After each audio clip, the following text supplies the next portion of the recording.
Last तिथि भी उस पर लिख देंगे ताकि हमको पता चल जाए कि इस तिथि तक इसका उपयोग करना, उसके बाद नहीं करना है। तो दवाइयों पर लिखा होता है कि मैन्युफैक्चरिंग डेट और एक्सपायरी डेट, इस प्रकार से, ताकि वो फिर हमको जर्जर दिखे कि ना दिखे, हम उस तिथि के बाद इसको डिसमेंटल करके दूसरा बनाएंगे। हमने सबको निर्देश दिए हैं, उसके आधार पर जिला कलेक्टर्स ने भी टीमें बनाई हैं। इसमें तहसीलदार, नायब तहसीलदार, पटवारी, कानून और भी डिपार्टमेंट के लोगों को शामिल करके, जिसमें शिक्षा विभाग भी शामिल है, सर्वे कराया जा रहा है, विद्यालय विद्यालय जाया जा रहा है। वो सूची बहुत शीघ्र आने वाली है और जो आएगी उसके आधार पर हम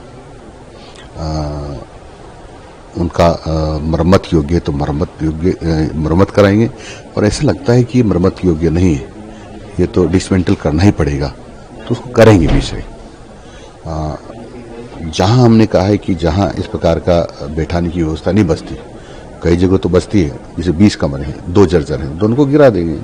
परंतु जहां ऐसा है कि छोटा विद्यालय है, जहां 2-3 ही कमरे हैं और दोनों तो ने इस लायक है कि उसको सबको डिसमेंटल करना है, तो तुरंत तो हमारा विद्यालय बनेगा नहीं, लेकिन नज़दीक के विद्यालय में उनको शिक्षा पढ़ाने के लिए यानी वो भेजेंगे, और उसके तुरंत बाद हम व्यवस्था करेंगे कि जो हमारे पोर्टेबल बिल्डिंग्स आई है आजकल, वो या कंटेनर, और उसकी व्यवस्था करके उसको उनको पढ़ाने की का हमारा प्रयास रहेगा।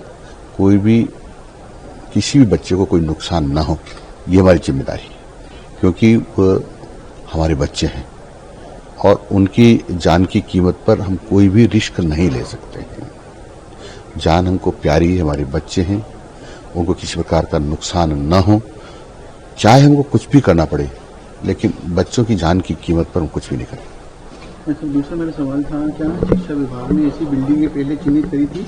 यदि करी थी तो उनकी संख्या कितनी है और उसके लिए हमने चिन्हित की थी, उसमें से हमने 1943 को, जो ज्यादा जर्जर थी, 1943 के लगभग, हो सकता है आंकड़ा 10-5 कम हो, उनको निर्माण करने की स्वीकृति जारी कर दी, मरम्मत करने की स्वीकृति जारी कर दी।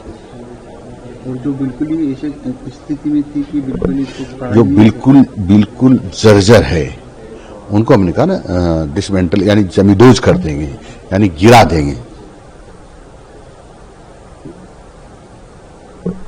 हम कोशिश ये कर रहे हैं कि जो नई बिल्डिंग बनेगी उसकी हम निर्माण तिथि और उसकी अधिकतम उम्र की तिथि भी अंकन करेंगे।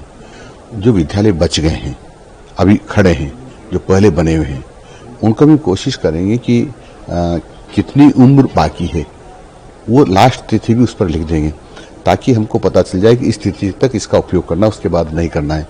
जैसे आपने कई चीज़ों पर देखा, जैसे उदाहरण के तौर पर दवाइयों पर लिखा होता है कि मैन्युफैक्चरिंग डेट और एक्सपायरी डेट, इस प्रकार से, ताकि वो फिर हमको जर्जर दिखे कि ना दिखे, हम उस तिथि के बाद इसको डिसमेंटल करके दूसरा बनाएंगे।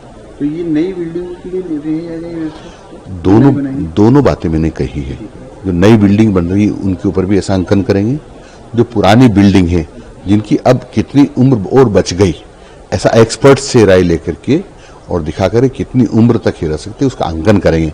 उसके बाद हम अपने आप डिसमेंटल कर देंगे, चाहे वो जर्जर दिखाई दे या ना दे।